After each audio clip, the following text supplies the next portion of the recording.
But I want to talk about a very I want to ask you about a very interesting trend that I am noticing today. Is this bundling?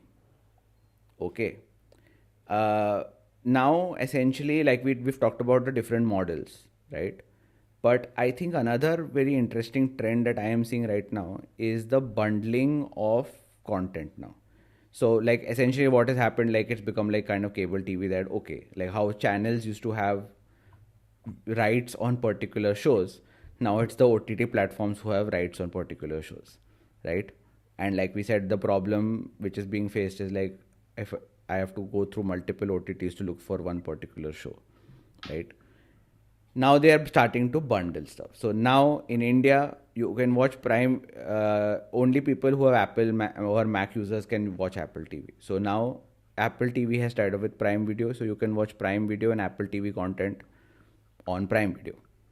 Well, I think Then you have to pay a premium for that, but yeah, correct. yeah. Yeah, you have to, but it's available at least on their Hmm. platform. So that is one model where you can pay and do it. But otherwise, then you have Jio Hotstar, which has got basically the US specific streaming like Peacock Plus and all these things.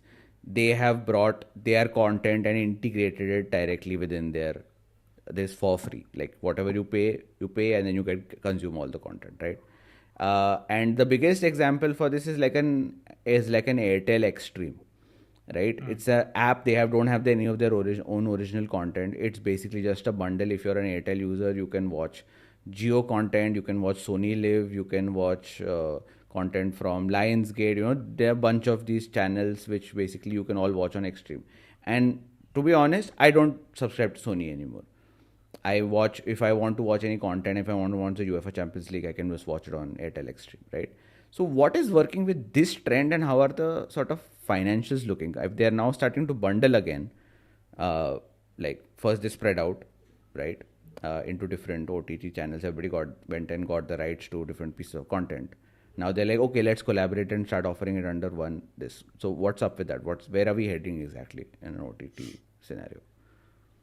So I'm going to take a page out of your book and say that this goes back to the marketing fundamentals.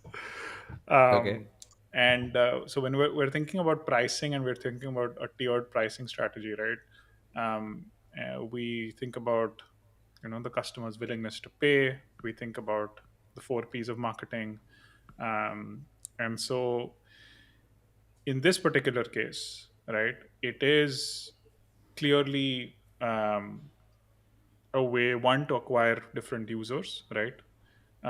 Not everyone can pay for individual subscription. Not what they want to, right? If you're getting a cheaper thing for the same thing, maybe why not? But it is a way to pro, my God, I think it's Proliferate. late. Proliferate. Thank you. Through the market, right? In India, I think we talked about this in well 2-3 episodes ago. Uh, we have like what 700 million internet users. Yeah. Not all 700 million users are on subscribing to one OTT platform or another. For that matter, even if you look at YouTube, which is primarily free, right? Even those users don't necessarily always consume content on YouTube, right? Yep. So how do you kind of reach out, increase your outreach? How do you penetrate the market even further, right? It is by building partnerships, right? That's basically um, in a way what is happening right now, right? It happens even in the US, where basically almost everyone is consuming some sort of content on an OTT platform. We Yeah. have even like telecom providers like T-Mobile here give you one Netflix account per whatever family line. We have Comcast Xfinity, which is a big internet provider here. Lets you bundle with Peacock and Now and things like that, right? So it's not something that's new, right? It's been done in the past. And to your question about how that impacts revenue numbers, how does that impact um, income, right? It's probably a little lower, right? But the thing is, like we've already discussed so far in the podcast, right? the tech itself is starting to sustain, right? They're investing obviously into enhancing the algorithm. That's what they're like, Netflix especially is known for that, right? But that way it's a very capital intensive, capex heavy sort of a business where you invest in the content, and then you are really just making up revenue from all your users and continuous subscribers. So whether you are getting it through a bundle, whether you're getting it through a individual subscription, right, you are getting a piece of the market, which is a whole lot better than a whopping zero, right? And that's the idea, right? At least that's how I would think about it. And I think honestly, this bundling thing is like, I know, we'll talk about this. We'll talk about what's the state of satellite TV today. But I think satellite, from what I understood, is that now satellite players like Tata Sky or Tata Play, like now it's called in India, uh, even now they are also, if you, like, probably the older generations, in at least in my family, the older generations still rely on satellite TV for to consume their content, because Hmm. they find OTT too confusing.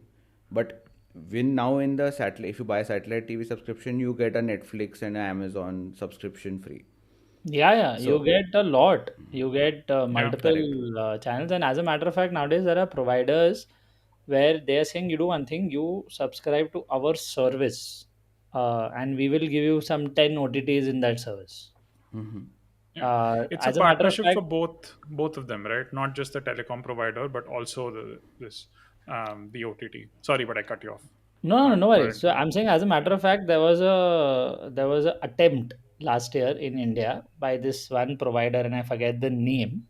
But they basically came up with their own hardware device, a TV, and they basically said this TV comes bundled with OTT subscription. Okay. So they wanted to go one step further, saying that you do one thing, you buy our hardware and you get OTT for the first 12 months. And then after that, they had a few packs available within that within their Ecosystem. recurring plans only. And why bundling has become important not only in India, it's even in the US. So say for example, Disney Plus. Disney Plus launched all Disney originals. They're like, oh, lovely, I mean, all Disney originals in one place in itself was a big thing. Yeah. You don't have to run around the place. But soon, what they realize is that this is not going to sustain us in this market. So Disney Plus went and created a bundle, which was Disney Plus, Hulu Plus ESPN, where basically, tying back to what Akash said, is they said, you know what, now this is going to help us retain the entire family, because ESPN will retain the people who want to watch sports. Hulu is your general entertainment and your drama. Disney Plus is usually at least started with aiming out for your kids and a younger generation. But now the advantage over here is, say for example, if the parents are in charge of the subscription, they will not cancel the subscription just because the kids have finished watching all the Disney Plus originals, or just because sports season is not on. Because they'll say, hey, you know what, even if sports season is not on, or even if the Disney originals are done, we have so much other content which, say, three other people in the house want to watch. So once again, what this does is this increases your LTV, your lifetime value, from a certain family or from a certain user. And that is why bundling is very important, because this is what they did. This is what everyone started off with. They saw Netflix being a success, and they saw Netflix, having good content, and then Netflix realized that our own content is not enough. So then Netflix got Friends, and that was a huge thing. Yeah. And people were like, "Oh, Friends on demand," Yeah. because of course, there was a generation that loved the show, and nothing wrong with that. But then later on, Netflix had to give up the rights for Friends. Almost gave up the rights for Friends, and there was a boycott Netflix Yeah. campaign that went viral just because they didn't have the rights to Friends anymore.